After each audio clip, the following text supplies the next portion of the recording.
ओम शांति।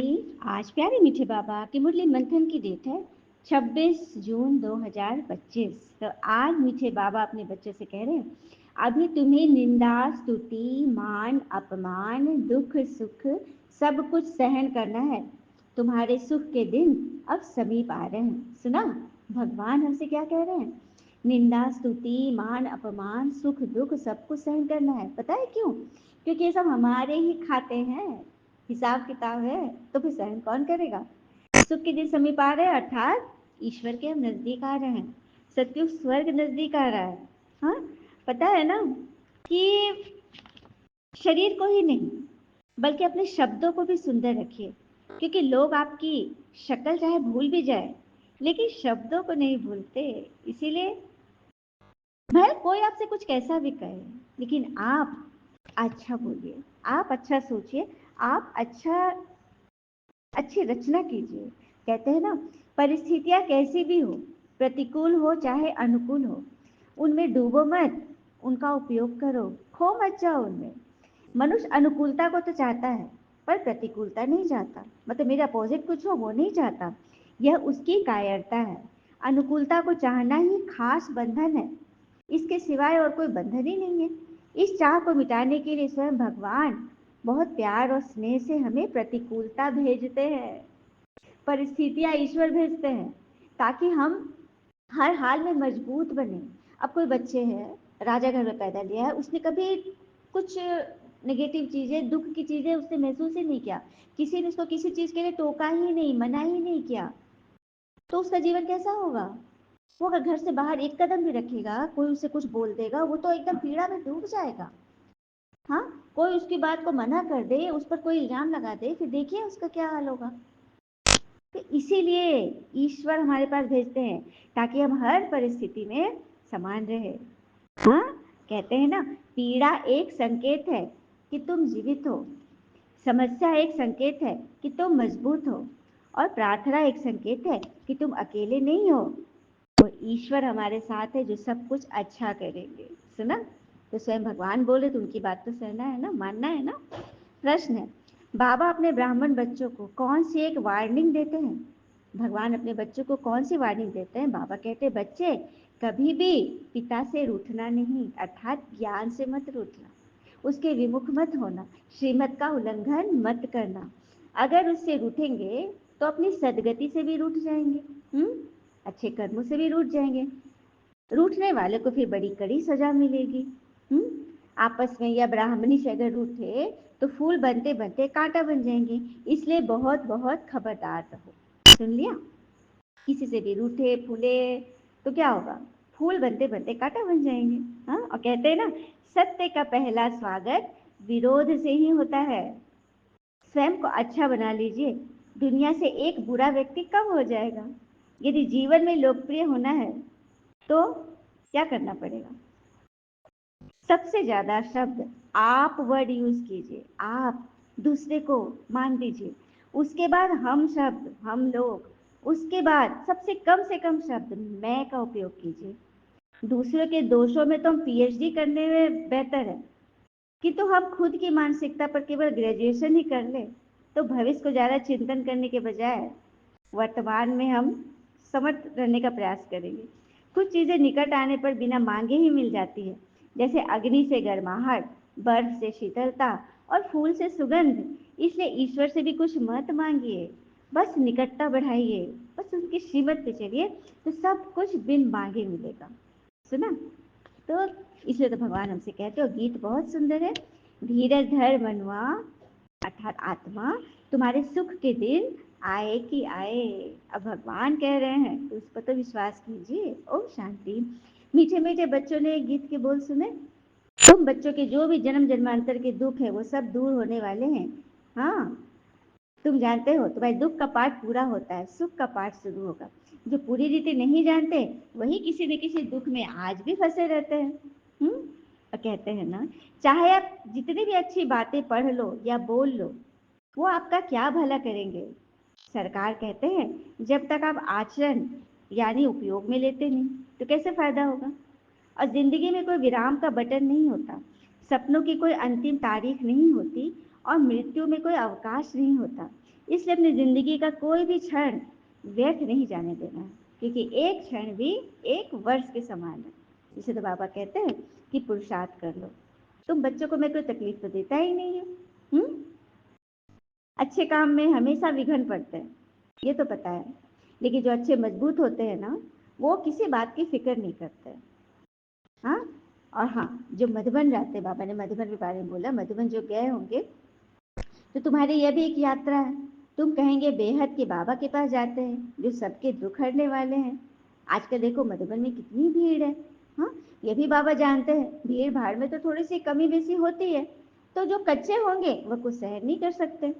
हाँ, कहेंगे हमको तो ब्राह्मणी यहाँ लेकर आई है, हमें नाहक फंसा दिया। तो पूरी पहचान जिसे नहीं है गौडली विश्वविद्यालय की, वो तो ऐसा ही सोचेंगे ना। हाँ, तो इस समय जो तुम पढ़ाई पढ़ते हो उससे ही तो राव बनोगे। हाँ, कोई राजा बनेंगे, कोई रंग भी बनने वाला है। जैसी पढ़ाई वैसा मार्ग।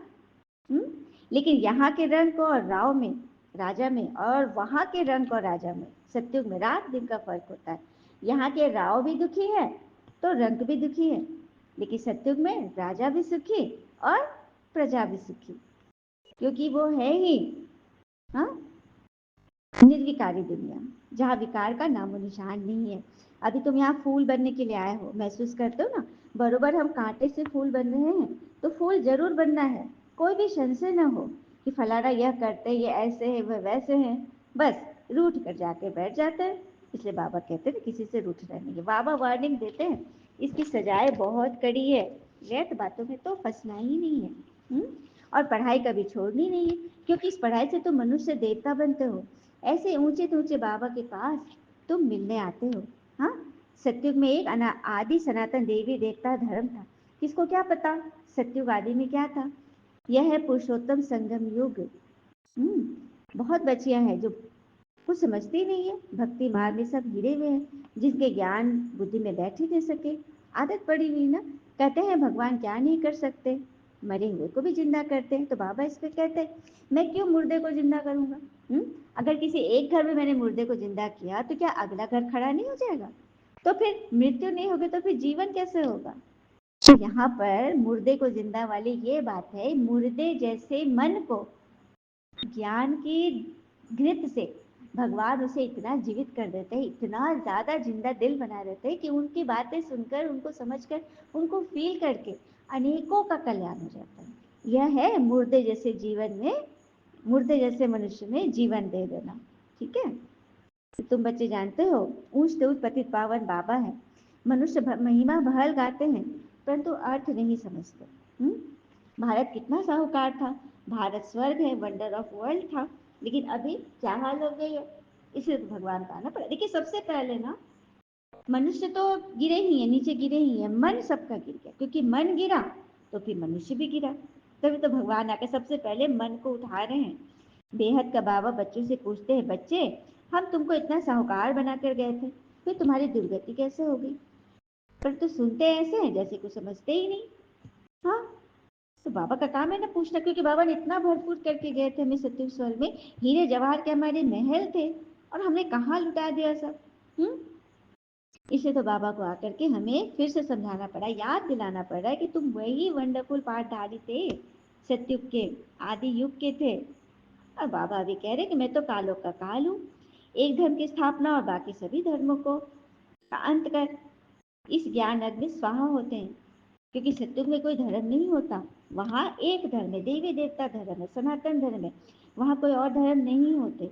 फिर न कोई लड़ाई लड़ी जाएगी, न कोई यज्ञ रचे जाएगा। तुम सारे विश्व के आदि मध्य अंत को जानते हो, तुम सारे विश्व के राजा बनते हो। हाँ, लेकिन हाँ इसमें कोई जादू आदि की बात नहीं है।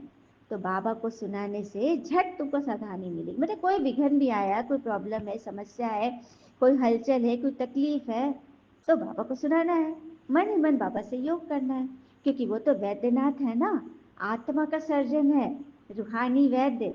तो सर्जन से तो कोई बात छिपाना नहीं चाहिए ना, रोग तो नहीं छिपाना चाहिए। हाँ, तो बाबा क्या करते हैं, ज्ञान इंजेक्शन देते हैं, ज्ञान अंजन लगाते हैं।